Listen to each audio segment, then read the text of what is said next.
In previous class, we discussed about the general introduction of carbohydrates and classifications of carbohydrates.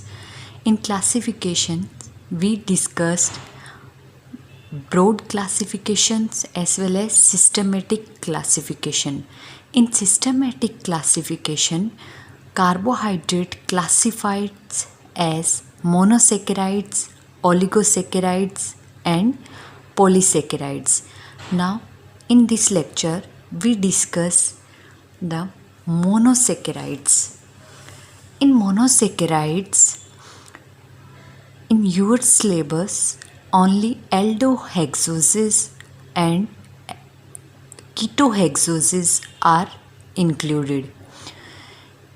तो firstly हम monosaccharides में एल्डोहेक्सोसिस का example glucose discuss करेंगे और उसके बाद कीटोहेक्सोसिस में फ्रक्टोज, यानी आपके सिलेबस में ग्लूकोज और फ्रक्टोज की कंप्लीट स्टडी इंक्लूडेड है। अब सबसे पहले हम डिस्कस करते हैं glucose. Glucose D plus sign glucose. अब ये साइन क्या दिखाता है?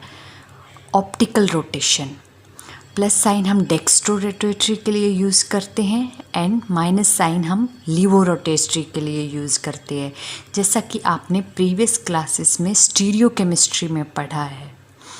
डी एंड एल ये भी नॉमेनक्लेचर है, डी एंड एल नॉमेनक्लेचर, ये भी आपने स्टीरियो केमिस्ट्री में पढ़ा है और फर्दर हम आगे नेक्स्ट टॉपिक में भी इसको डिस्कस करेंगे। डेक्स्ट्रोज या फिर ग्रेप शुगर भी बोलते हैं। फर्स्टली ग्लूकोज का मॉलिक्यूलर फॉर्मूला क्या होता है? C6H12O6।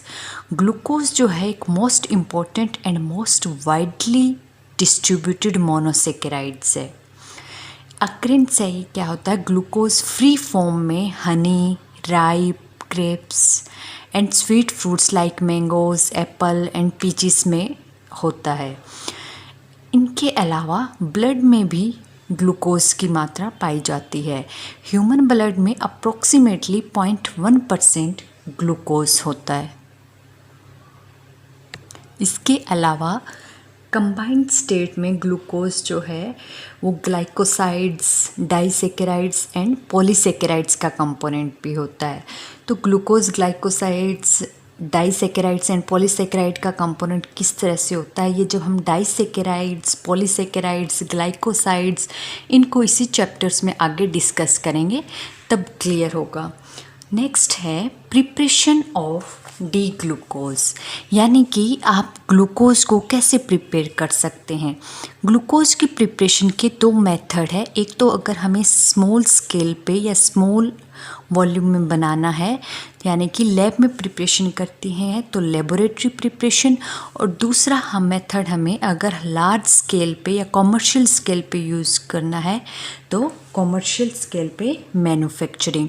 तो सबसे पहले लेबोरेटरी में प्रिपरेशन कैसे करते हैं? इन लैब में सुक्रोज की हाइड्रोलिसिस करते हैं in presence of dilute acid, dilute hydrochloric acid या फिर हम डाइल्यूट सल्फ्यूरिक एसिड यूज़ करेंगे इन एल्कोहलिक मीडियम।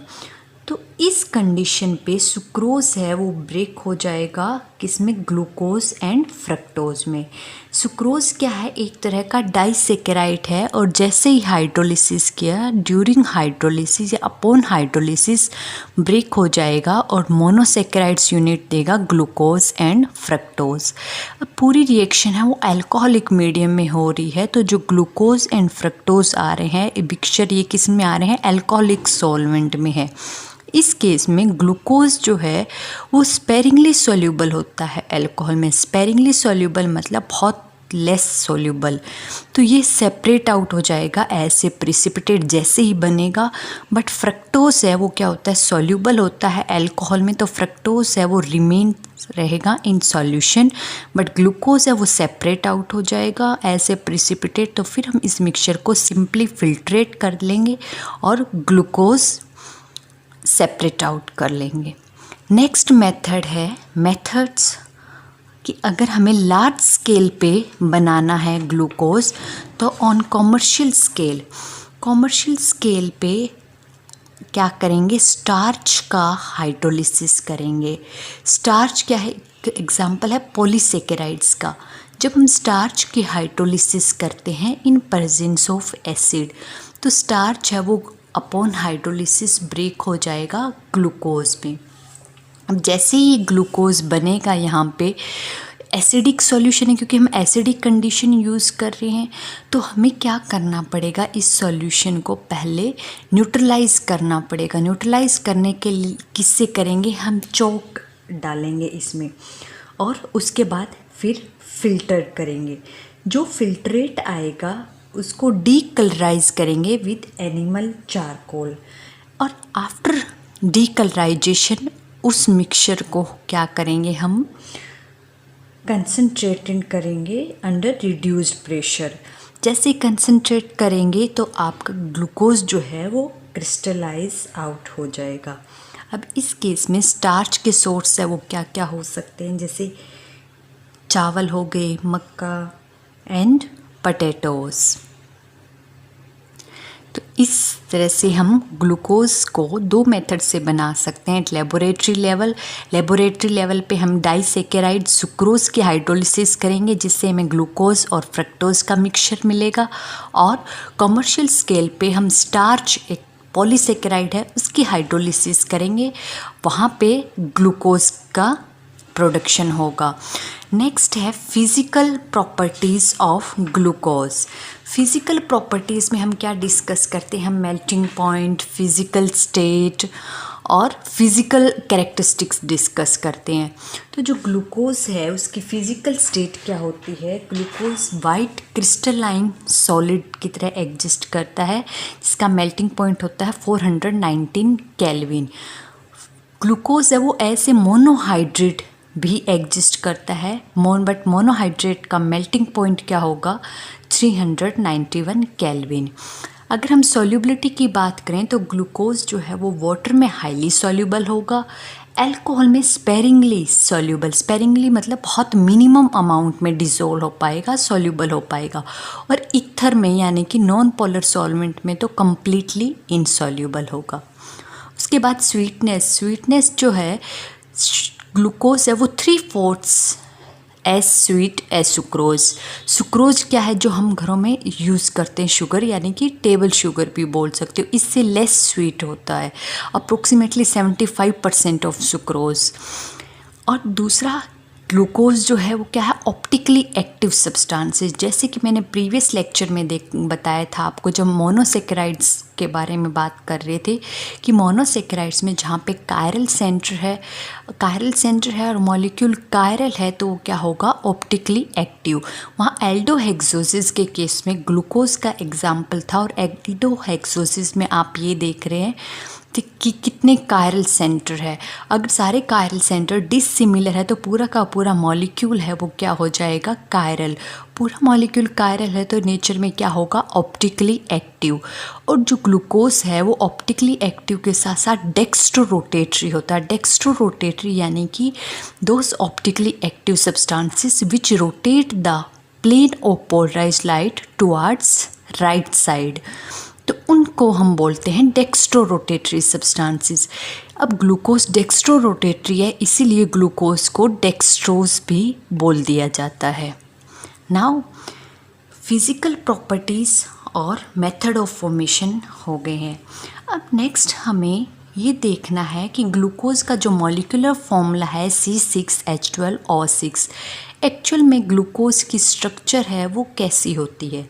अब ग्लूकोज एक तरह का कार्बोहाइड्रेट है तो ये तो कंफर्म है कि इसमें एक तो कार्बोनिल ग्रुप होगा, हो सकता है वो एल्डिहाइड हो या फिर कीटोन हो, और पॉलीहाइड्रोक्सी ग्रुप्स, जैसा कि हमने कार्बोहाइड्रेट्स की डेफिनेशन में ही पढ़ा था कि कार्बोहाइड्रेट्स क्या होते हैं, ऐसे सब्सटेंसेस विच कंटेन एल्डिहाइड और कीटोनिक ग्रुप एंड पॉलीहाइड्रोक्सी या फिर मेनी हाइड्रोक्सी ग्रुप्स, या फिर ऐसे कंपाउंड जो अपॉन हाइड्रोलिसिस एल्डिहाइड और कीटोनिक ग्रुप कंसिस्ट करता हो, और मैनी हाइड्रोक्सी ग्रुप्स।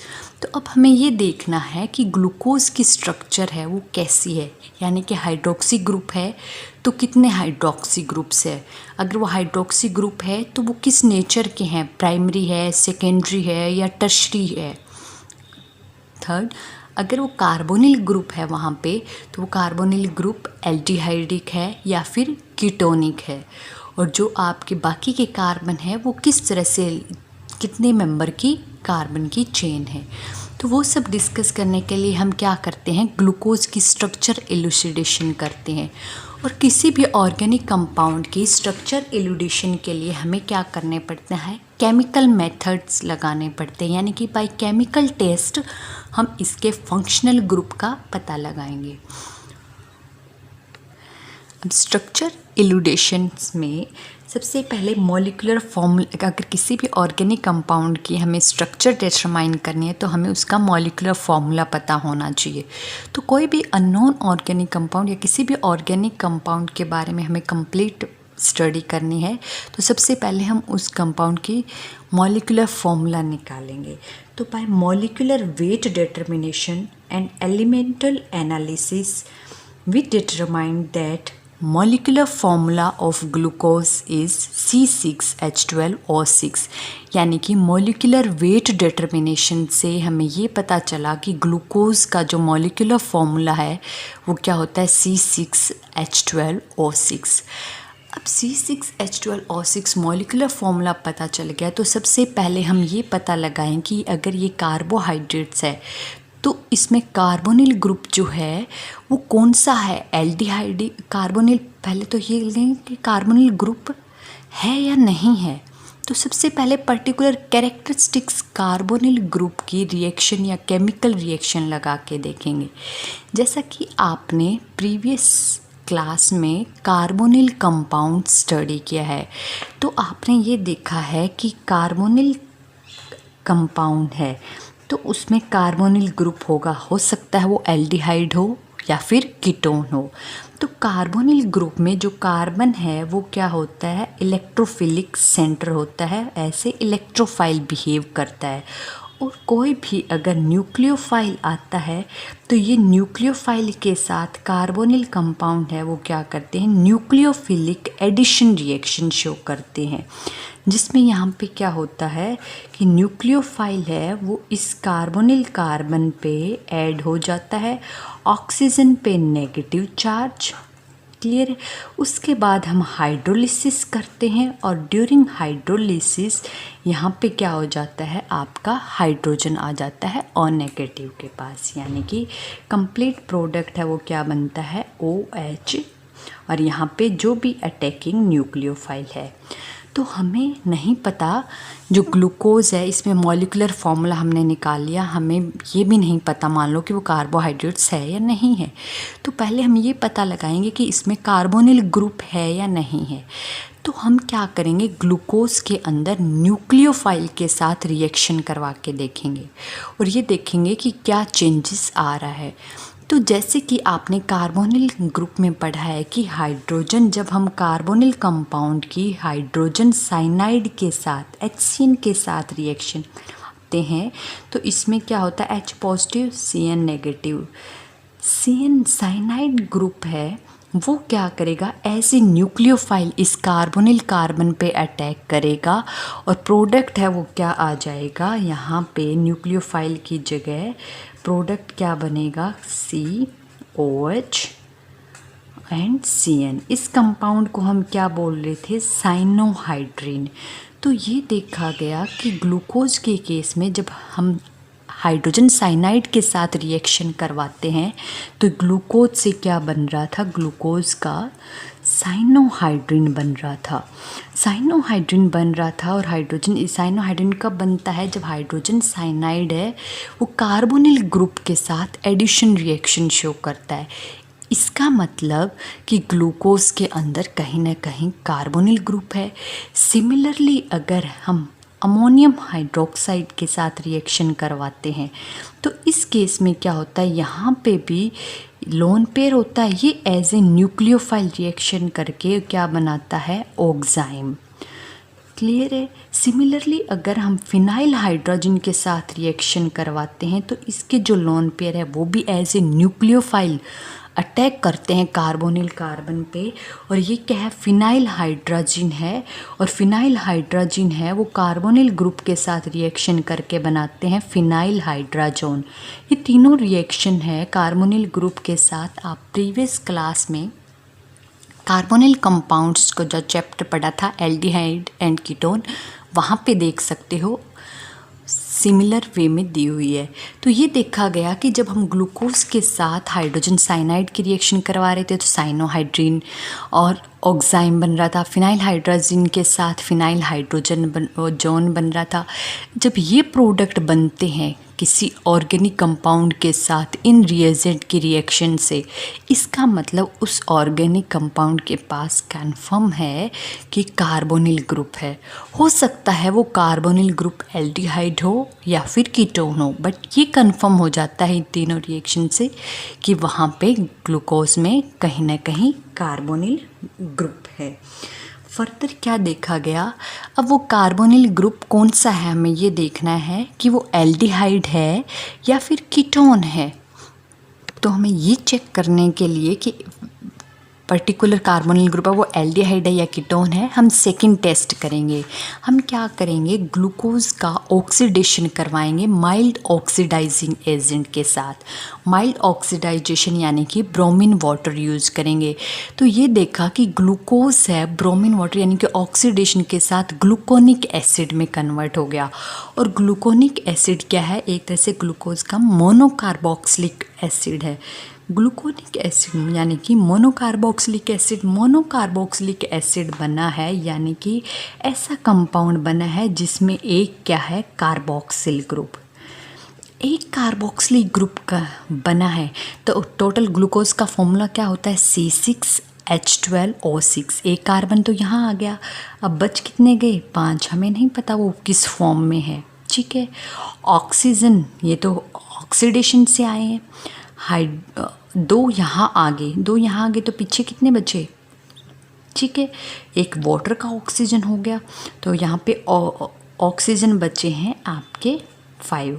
और हाइड्रोजन है, हाइड्रोजन इस केस में एक हाइड्रोजन यहाँ आगे, तो पीछे हाइड्रोजन कितने रह गए आपके इस केस में, H11। इसका मतलब एक कार्बोक्सिलिक एसिड ग्रुप बना है, एक ही कार्बोक्सिल ग्रुप बना है। और आपको पता है पहले प्रीवियस टेस्ट से हमने ये पता कर लिया कि ग्लूकोज में कार्बोनिल ग्रुप है। अब कार्बोनिल ग्रुप हमें एल्डिहाइड है या कीटोन है, ये बात आपने कार्बोनिल ग्रुप में भी पढ़ चुके हो कि एल्डिहाइड है वो ग्रुप है वो हाईली रिएक्टिव होता है एज़ कम्पेयर टू कीटोन। इतना रिएक्टिव होता है कि एल्डिहाइड माइल्ड ऑक्सीडाइजिंग कंडीशन में भी ऑक्सीडाइज हो जाता है कार्बोक्सिलिक ग्रुप में, जबकि कीटोनिक ग्रुप है वो माइल्ड कंडीशन में ऑक्सीडाइज नहीं होता है कार्बोक्सिल ग्रुप में। इसका मतलब जब माइल्ड ऑक्सीडाइजिंग कंडीशन में कार्बोक्सिलिक ग्रुप आ रहा है तो यहाँ से ये कंफर्म होता है कि ग्लूकोज में जो कार्बोनिल ग्रुप है वो कौन सा है, एल्डिहाइड ग्रुप। एल्डिहाइड ग्रुप है तो हमने ये पता लगा लिया कि ग्लूकोज में एक जो कार्बोनिल ग्रुप है वो एल्डिहाइड ग्रुप है CHO, और बाकी जो है मॉलिक्यूलर फॉर्मूला C5H11O5। हमें इसका पता करना है अब नेक्स्ट, क्लियर है। तो अब यहाँ तक हमारा ये कंफर्म हो गया है कि मॉलिक्यूलर फॉर्मूला क्या है ग्लूकोज का, जो हमने मॉलिक्यूलर वेट डिटर्मिनेशन से निकाला है C6H12O6। उसके बाद हमने कार्बोनिल ग्रुप की हाइड्रोजन साइनाइड के साथ फिनाइल हाइड्रोजन के साथ जो भी कार्बोनिल ग्रुप रिएक्शन शो करता है न्यूक्लियोफिलिक एडिशन रिएक्शन, वो करवा के देखी तो वो वहाँ पे सक्सेसफुल हो रही थी। इसका मतलब ग्लूकोज में कार्बोनिल ग्रुप है। फिर हमने ये देखा कि वो कार्बोनिल ग्रुप कौन सा है, एल्डिहाइड है या कीटोन है। तो हमने माइल्ड कंडीशन में ऑक्सीडाइजिंग एजेंट डाला, तो ऑक्सीडाइजिंग एजेंट डालते ही ग्लूकोज है वो ग्लूकोनिक एसिड में कन्वर्ट हो गया, यानी कि कार्बोक्सिलिक ग्रुप आ गया। कार्बोक्सिलिक ग्रुप आ गया, इसका मतलब स्टार्टिंग रिएजेंट ग्लूकोज में क्या था, कार्बोनिल ग्रुप जो आपका था वो एल्डिहाइड था ना कि कीटोन।